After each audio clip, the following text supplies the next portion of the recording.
Good afternoon, everyone. Good afternoon, Malacanang Press Corps, and welcome to our press briefing for today. And we are very honored with the presence of our two senior government officials for today. So, namely, we have DSWD Secretary Rex Gatchalian. Good afternoon, sir. And DOTR Secretary Giovanni Lopez. Sir, good afternoon. And we are very fortunate because together with them are the city mayors, led by their president, the national president of the League of Cities, no other than Mayor Francis Zamora. Sir, good afternoon. And Mayor Isko Moreno from Manila. Sir, good afternoon. We have Mayor April Aguilar of Las Piñas. Good afternoon po. Mayor Calixto Rubiano ng Pasay City. Mayor Menchi Abalos ng Mandaluyong City. Mayor Wes Gatchalian. Good afternoon po. And Mayor Gerald Herman of Pateros. And Mayor Jenny Sandoval of Malabon. We also have the presence, of course, Yusek Georgina Yang of the Office of the Executive Secretary, ma'am. And together with us also this afternoon, the LTFRB Chairman, dati ko itong kasama sa DOTR, si Attorney Bigor Mendoza. Sir, good afternoon. Okay, so we welcome you all in this press conference, and may we have the statements first to our cabinet officials who are here. Thank you, Sekmon. At magandang tanghali po sa inyong lahat. Magandang tanghali din po sa ating mga kasamaang mayor ngayon sa Malacanang Corps. So kanina po, nagpulong po kami kasama mga NCR mayors, kasama na Executive Secretary at mga Office of the Executive Secretary. Alam niyo po, ang Pangulo po, alam niyo po ang hirap na nangyayari ngayon, bunsod ng kaguluhan sa gitnang silangan, mas lalo na sa pagtaas ng presyo ng langis. At alam din po natin na kapag tumataas ang presyo ng langis, ang kaikibat niyan ay tumataas na rin ang presyo ng mga bilhin at saka mga serbisyo po natin. So ang utos po sa atin ng ating Pangulo, wag na natin hayaang mas lumala pa ang sitwasyon at kailangan ng whole of government approach dito. At yan po ay pinag-utos niya sa Office of the Executive Secretary kay ES, kaya kami po ay nagkaroon ng pagpupulong kanina. Mas lalo na po yung mga sinasabi natin direktang maapektuhan dito sa pagtaas ng presyo ng langis, yung mga transport group natin. Dito po sa Department of Transportation, meron po kami mga iba't ibang programa, yung sinasabi nating fuel subsidy, service contracting. Ang problema lang po dito, may mga kondisyones. No, meron po tayong sinasabi na kailangan matrigger muna yung $80 per barrel for 1 calendar month. At ang pinanggagalingan naman ng ating Pangulo, hindi na natin kailangan antayin pa yan. Kaya through the efforts of the President and the Executive Secretary, nakiusap na rin po kami sa DSWD kay Secretary Rex. At by next week, kung may report ko po nga, may uulat po namin, we are going to start the rollout of subsidy dito sa NCR natin. So yung detalye po ng rollout, mas lalo na po sa ating transport groups, unahin po natin ang mga tricycle drivers under the jurisdiction of the respective LGUs. Tapos susunod-sunod na rin po natin yung mga jeepney operators. So, hayaan ko po si Secretary Rex na magsabi kung ano po yung gagawing programa, pero yan po ay isa sa mga utos at bilin talaga ng ating Pangulo.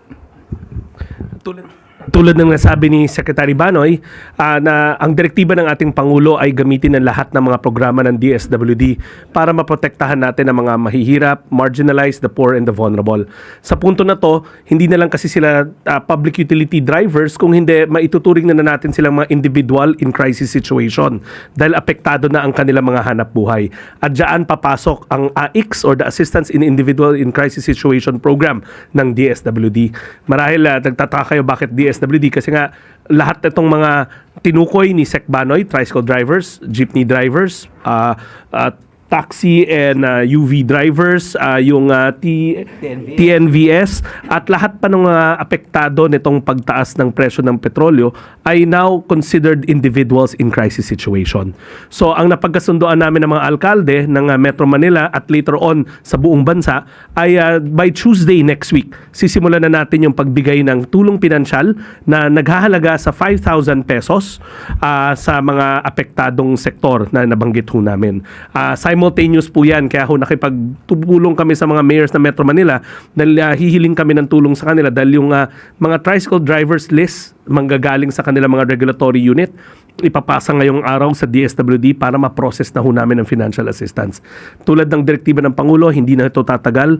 As soon as Tuesday, tuloy-tuloy na hutong aarangkada hanggang sa matapos namin. Gusto ko rin i-point out na ang GAA allocation or ang general appropriations ng AIX is at 60 plus billion na ang instruction ng ating Pangulo, that's at our disposal. Ibig sabihin, nilinya na namin kaagad yung 30 billion para kung tatagal pa tong krisis sa gitnang silangan, hindi to magiging isang beses lamang. So naka-standby na yung 30 billion, handang-handa na ang DSWD, nakakasa na rin ang mga mayor, and this is a whole of government approach para masigurado natin na the poor, the marginalized, and the vulnerable, lalong-lalo na yung ating mga driver na mga apektado, ay hindi lumubog sa mga nangyayaring krisis sa gitnang silangan. Siguro bibigay ko na rin yung mikropono kay Mayor Zamora kasi mas alam na siya naman na magsasalita para sa hanay ng mga local government units. Maraming salamat po, Secretary Rex Gatchalian, sa inyo lahat. Sa magandang tanghali po. Ang ating Metro Manila Mayors po, kami po ay magbibigay ng aming buong suporta sa programa ng ating mahal na Pangulong Ferdinand R. Marcos Jr. upang maibsan nga po ang epekto ng pagtaas ng presyo ng petrolyo, lalong-lalo na pagdating sa ating public transport sector na alam naman natin talaga ay apektado. At kami po kanina ay nakipagpulong kay Executive Secretary Ralph Recto, kay Secretary Rex Gatchalian, kay Secretary Giovanni Lopez, at ganun din po kay Chairman Vigor Mendoza ng LTFRB. At kami po ay handa na magsumite ng aming mga listahan ng mga tricycle drivers, which hawak na ho namin yan dahil meron ho kami mga tricycle regulatory board. No? So mamayang 5:00 po ng hapon, ang lahat ng aming City Social Welfare and Development Department heads ay tutungo po sa central office ng DSWD upang makipagpulong ng personal kay Secretary Rex Gatchalian. Si Sec Rex mismo ang mamumuno ho ng pagpupulong na yon kung saan isasubmit na ho namin ang mga listahan ho namin. Ang bilin lang po sa amin ni Secretary Rex para ho hindi ho magkaroon ng anumang komplikasyon, siguraduhin lang na tama ang detalye, lalong-lalo na pagdating ho sa mga pangalan ng mga drivers. So we will base it on the names written on their driver's license. No?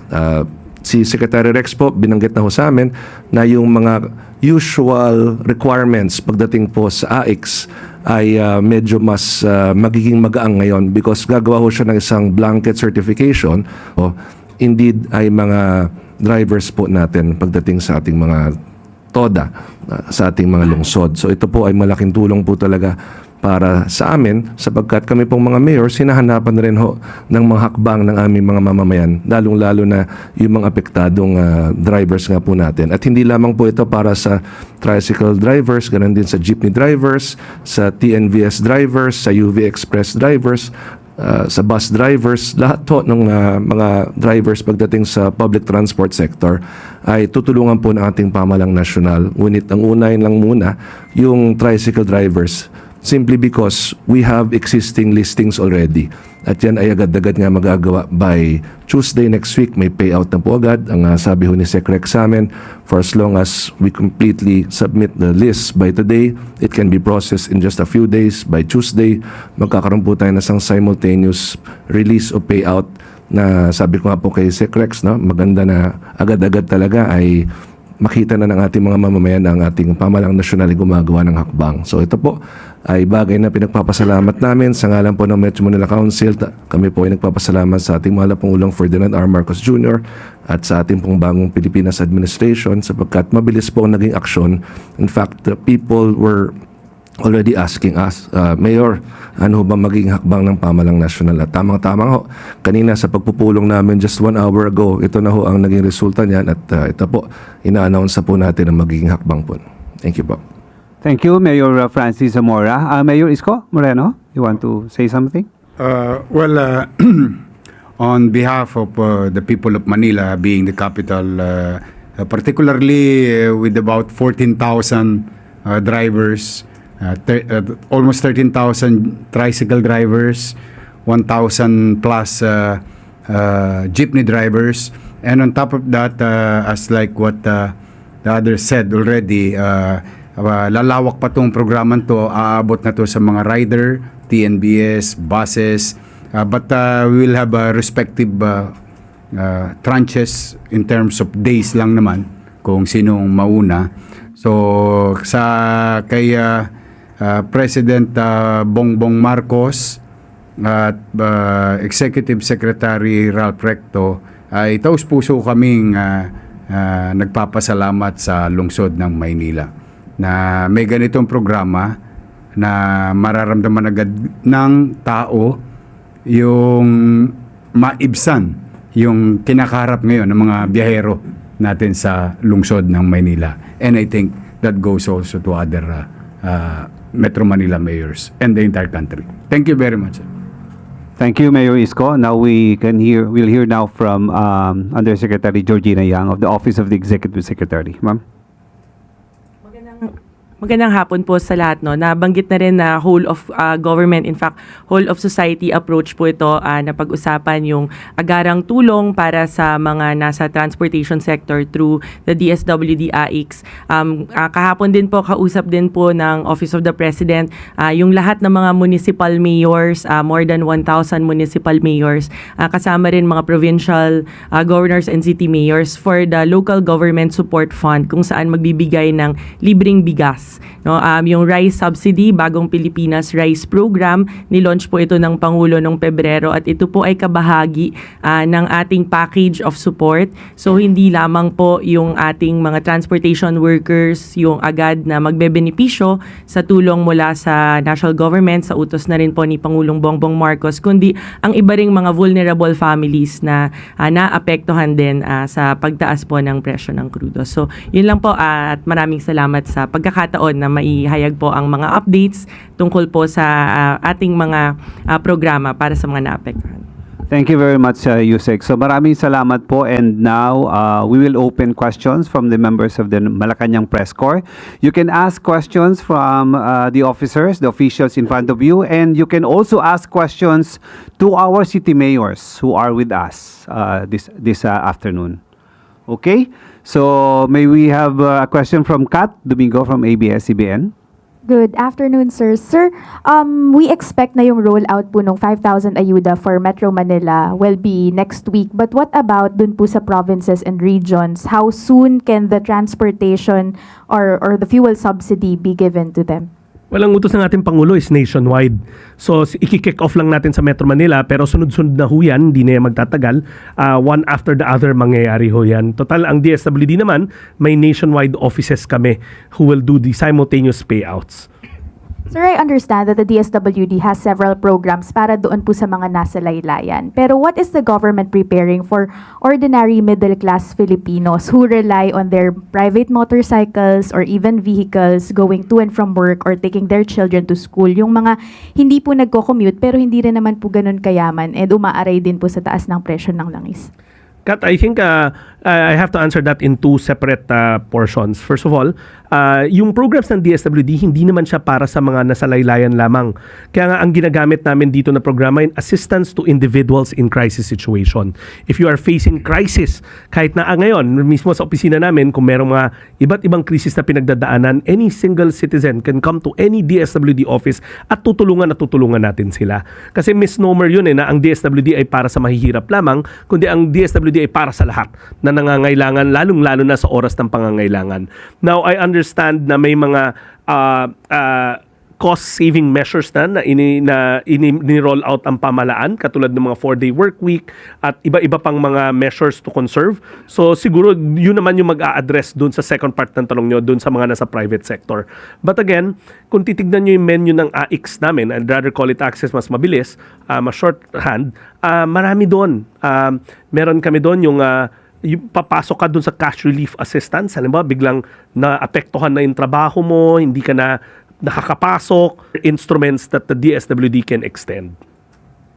And also the LGSF, as like what Mas mentioned, maganda as like what Yusek Georgina said about, I think 2 weeks ago, we were all received already the LGSF support from the Office of the President, no? or yung PALGO, Financial Assistance for Local Government Unit, under LGSF fund. No? We already received this.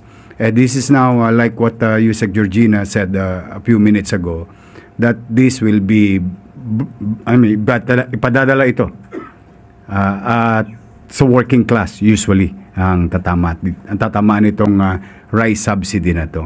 And it's gonna happen easily based on requirements, easily first week and the most second week of April, in line with while we're deploying this financial assistance for the transport group all over the country, especially Metro Manila. Ito naman yung bigas naman para sa mga household naman to, mga affected din. Na panahon para magdo-double whammy yung sitwasyon na matatanggap ng tao. Kat, if I may add also, no? Kaya nga ho, malaking bagay na ang pamahalang nasyonal at mga pamahalang lokal ay nag-uusap sapagkat alam namin ngayon anong mga pondo ang maaaring gamitin. So kung meron ng tatanggapin ng aming public transport sector, natural, dapat yung tatanggap ng bigas, iba naman.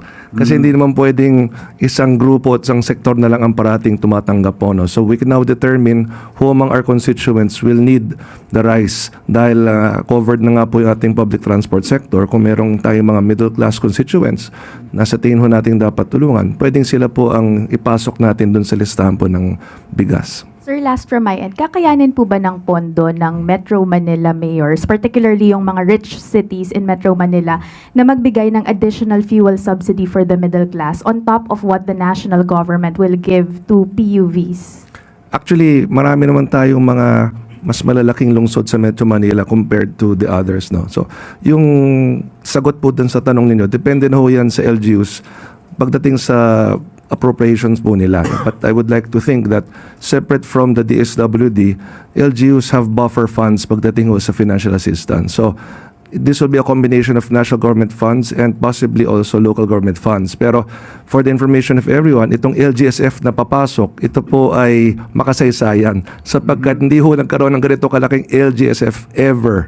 No, napakalaking pondo po nito. At base naman po sa sinasabi sa amin ni Executive Secretary Ralph Recto, itong LGSF na papasok, pwede namang madagdagan pa kung kinakailangan. No? So, we are monitoring the situation along with the national government, and even the initial 5,000 pesos po, hindi naman ibig sabihin one time lang yan. Kung kinakailangan pa, no? Depende po sa sitwasyon, kung hahaba pa ang krisis, maaari naman hong magkaroon ng second round pa ho ng release ng subsidy pa. Mayor, Mayor Calixto, ma'am, she wants to add something. Aside from all the projects they've mentioned, meron pa pong proyekto rin ng ating Pangulo. Ang 20 pesos na bigas per kilo, malaking tulong po yan sa mga mamamayan para po magamit pa natin ang iba nating resources sa ibang pangangailangan ng ating mga kababayan. And aside from that, meron din po kaming mga iba't ibang proyekto pa na pinatutulong din namin sa mga kababayan. Marami po, from womb to tomb, meron po kaming inihahandog na mga programa. Maraming salamat po. Thank you, ma'am. Mayor Calixto Rubiano from Pasay City. Ace, you're raising your hand, please. Go ahead, from Philippine Star. Nabanggit ni Mayor Zamora, pag tumagal po itong conflict sa Middle East, maaaring magkaroon po ng round 2 ng aid. Hanggang kailan po kaya kakayanin to, given na meron ng mga analysis, even the President of the US said, baka maging prolonged pa yung conflict. So mga hanggang kailan po kaya itong ganitong uri ng aid? Well, kaya kanina nabanggit ko yung funding allocation ng DSWD for AICS. In total, nasa GAA parang 62 billion yan. And the President's instruction is for as long as it takes. Hindi natin hahayaan ang ating mga mamamayan na tulad na sabi ko na lubhang maapektuhan nitong krisis sa gitnang silangan.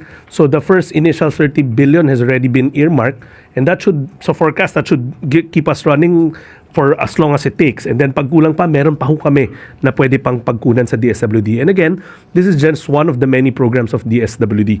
Meron pa rin iba't iba pang mga menu items doon na pwede pa namin matap if this prolongs. Okay, so how many beneficiaries in total po to? We will come back here siguro sa Monday when si Sec Claire does the reason being, gusto namin maging very accurate. Kaya kami nakipagpulong sa mga alkalde dahil ang mga tricycle drivers na registry ay nasa local government units. So ang aming napagkasunduan kanina ay imi-meet ko personally yung mga local social welfare offices nila para makuha yung exact data. Then we will publish it and we will make it known. Kahit ballpark, Sec, wala. I don't want to be held with numbers kasi papunta pa lang yung mga numbers pabalik, and sa mabilis na panahon sisiguraduhin namin na maibigay, unless si Sec Banoy might have some ballpark figures, unless meron siya. Ang under DOTR po at saka LTFRB, yung transport groups lang po natin, no, pagdating sa mga buses, modern at saka traditional jeepneys, TNVS and everything, no. Ang wala lang po sa aming numero, yung numero ng mga tricycle drivers. Umaabot po kami ng around 360,000. But we're speaking of operators lang po dito, yung iba kasamang drivers. At ang kautusan naman ng Pangulo, pati mga drivers bibigyan. So yun yung mga kinukuha pa naming numero ngayon sa tulong din ng mga mayors natin. Kasi mas alam nila ang kanilang constituent, mas alam nila kung ano mga trabaho ng kanilang constituents. So yun talaga yung coordination namin, ugnayan natin sa LGUs. If madadagdag ko lang, siguro sinabi ko na rin nga, Monday naman, the day before the rollout, we can come back pag na-consolidate na namin yung mga numero, and by then we can give you more definitive numbers. Ang kaya namin sabihin sa inyo, the DSWD is ready. The President has instructed us to use everything in our arsenal to make sure na yung mga kababayan natin ay hindi maapektuhan nito. So nandyan yung pondo, ready kami to pay out as early as Tuesday. Salamat po. And if I may add again, no, I just wanted to share the information to you with regard to the time. The LGSF fund given to the local government before this war, initiated by the Office of the President, will last for 6 months. So, para lang, napanahon ba na tumama sa sitwasyon, so that would, I think, a few millions of people, or in terms of family, ang makaka-avail nito all over the country. Na present na sa amin, sa Metro Manila, present na in our hands. So, itong fuel subsidy plus the rice subsidy, na tatamaan din yung farmer. Kasi ang direktiba ni Executive Secretary Ralph Recto, ang bilin daw sa kanya ni Presidente, ay bilin namin yung bigas ng local farmer. And that would last 6 months. Thank you. Next question from Chona. Ivan, sorry. Chona, you from DZRJ, please. Sir, clarification lang. Cash po ito or card na Cash. binibigay? Cash. Oo. Secretary Lopez, Sir, DOTR. Sir, what is the decision of the DOTR or sa LTFRB maybe sa hirit ng mga transport group na taas sa singil sa pasahe? Actually po, merong nakabinbin talaga. Yung sabi nating fair hike petition. No? Sinabi ko kay Chairman Vigor, aralin mo ulit to. We have to recrunch the numbers, especially of what's going on right now. Ang alalahanin po natin dito, ang pagtataas po ng pamasahe, ang kaakibat niyan kaagad ay pagtataas po ng mga bilhin natin sa mga serbisyo. Ang pagtataas po ng pamasahe, ang kaakibat po niyan kaagad ay ang sinasabi nating inflation. So, sinasabi ko kayo sa LTFRB ngayon, binalik ko yung kanilang unang rekomendasyon, aralin mo mabuti kasi we have to tread this very carefully with abundance of caution. So, imbes na makakatulong tayo sa mas nakakarami at sa lahat, baka mas makakadagdag tayo sa problema. Kaya po inuuna namin ngayon yung subsidiya kasi direktang makikinabang dito yung targeted beneficiaries at mararamdaman nila kagad. So yun po yung ating status ngayon. Pinapaaral natin yung numero upang sa ganun yung kung maibibigay natin yung petition for fair hike ay talaga pong ibig sabihin hindi tayo nakakadagdag sa nangyayaring problema ngayon. Secretary Gatchalian, sir.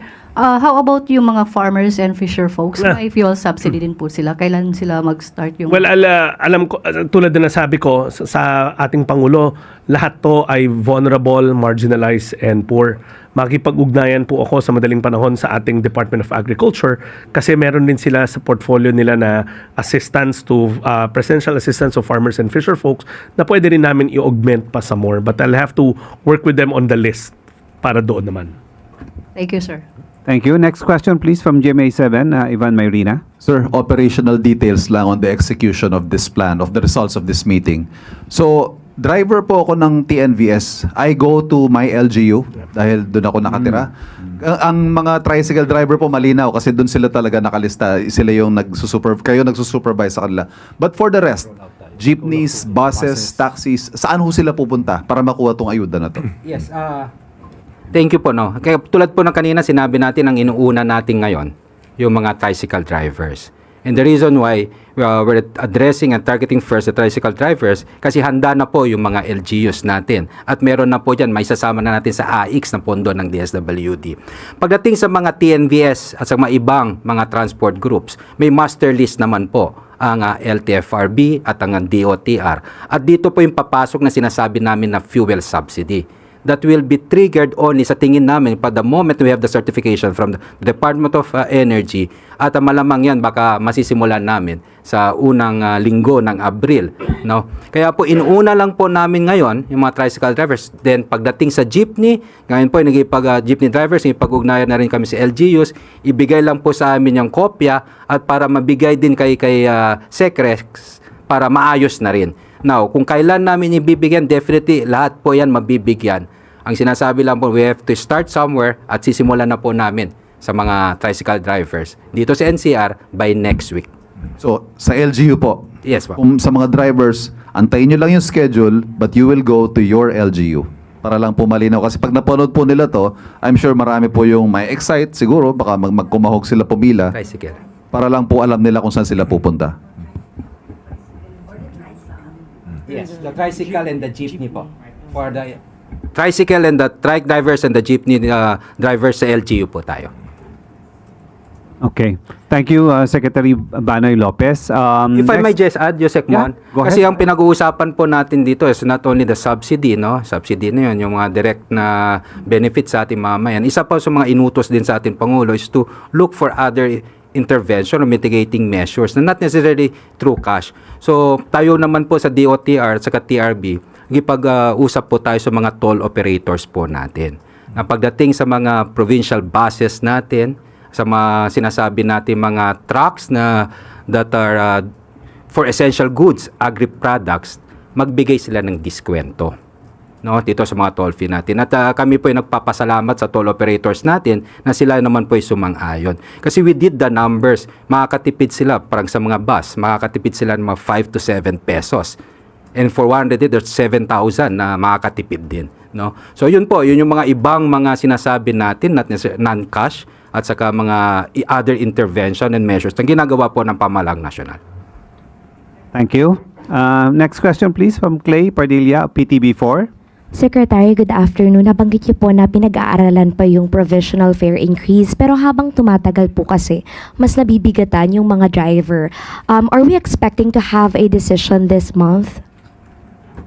We're going to have a decision po, definitely, the OTR. Hopefully by Monday tapos na po. Ang sinasabi lang natin nga kanina, I'm asking LTFRB to recrunch the numbers. Tingnan nyo mabuti kung ano ba yun. This is not only a provisional. If we're going to do something, baka mas meron pong sinasabi natin. May provisional na po kasi ngayon, no? Dadagdagan ba natin provisional o yung provisional dati gagawin na nating permanent? Yung mga bagay na kailangan naming aralin. Sir, just a follow-up. Sabi niyo kasi dapat tulong-tulong na. Are we also coordinating with companies, for example, magpatupad ng toll holiday para medyo mabawasan yung pasanin po ng mga motorista? Yun nga po, no, nagipag-usap tayo sa toll operators. Inuna natin yung sinasabi nating class 3, yung mga buses, mga trucks na bumabiyahe na may agri-products, essential goods. And we ask them to give a discount, no? Kung maibalik lang nila sa dating toll rate, ang matitipid nga po ng isang bus is already 7,400 liters. Isipin niyo po ninyo, yun yung po yung computation namin. So malaking tulong na po yun. Kung pag isang bus ay araw-araw na mababiyahe at ang konsumo nito is 100 pesos, makakatipid siya ng 7,000, at least as part of the discount. Okay, so we have Nel Mariboyok from UNTB, please. To our mayors, ano naman po yung tulong na maibibigay ninyo sa business sector, lalo na sa mga maliliit na negosyo? Naapektado din ito. Magbibigay po ba kayo halimbawa ng pagbawas sa local taxations or permits? Ano po ang i-considera ninyo po dito? No, we have to of course evaluate humuning situation po, no? Kasi right now yung transport sector talagang tatamahan dahil ang tumataas directly ay yung presyo ng langis, no? Pagdating ho sa ibang mga negosyo, the mayors will study and evaluate the situation. At any point naman ho that we feel, no, that we have to make necessary discounts in terms of yung mga binabayaran ho nila, through the local sanggunian naman po pwede yan. But again, depende ho talaga yan sa magiging sitwasyon po natin. So, hingi rin kami ng guidance of course sa DLG, sa ating national government, kung ano yung mga hakbang na dapat pong gawin. Pero sa ngayon po, dahil ang direktang naapektuhan nga ay yung public transport sector, dahil nga ho sa pagtaas ng presyo ng langis, ito ho muna yung initial intervention po natin. Thank you, Mayor Francis. Christian Yosores from the DZMM. Sec Lopez, paano po yung distribution naman nung fuel subsidy para doon sa mga wala pang fuel subsidy cards? Kasi previously po may mga nagagamit ng iba, pero po sa mga first time po siguro tatanggap ng subsidy, paano po? Ang utos po sa kausapan ngayon is huwag pahirapan ng mga ating kababayan. So yung mga qualified beneficiaries, kaya po pinag-usapan natin cash payout. Ito po ay para sa kanila. So dapat naman sa amin, sa parte ng gobyerno, huwag tayo magbigay at maglagay ng masyadong madaming kondisyones at ipaabot natin ang tulong sa mas lalong madaling panahon. So we will be very lenient in a way na dapat makuha nila yung kanilang subsidiya at para not to defeat the purpose of giving subsidy to them.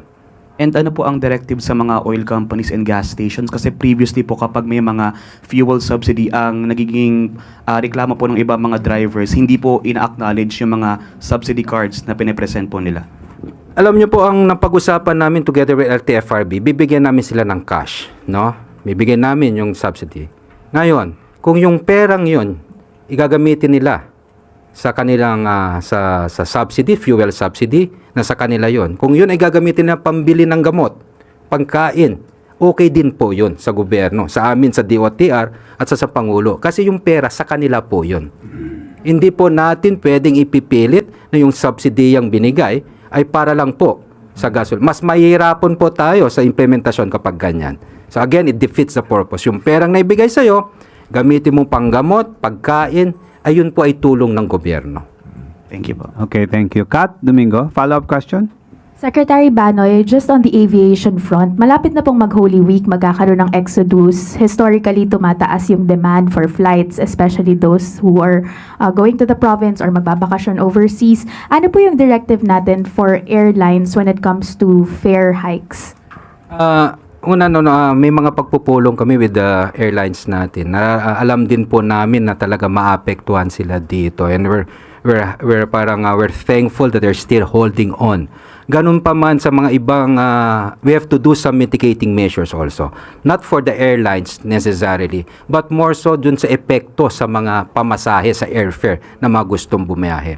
So isa sa mga tinitignan namin sa CAAP, no, yung ating Aviation Authority, kung pwede ba naming ibaba yung mga ibang fees. Landing fees, take-off fees, yung mga sa tingin namin na kaya naman naming i-adjust.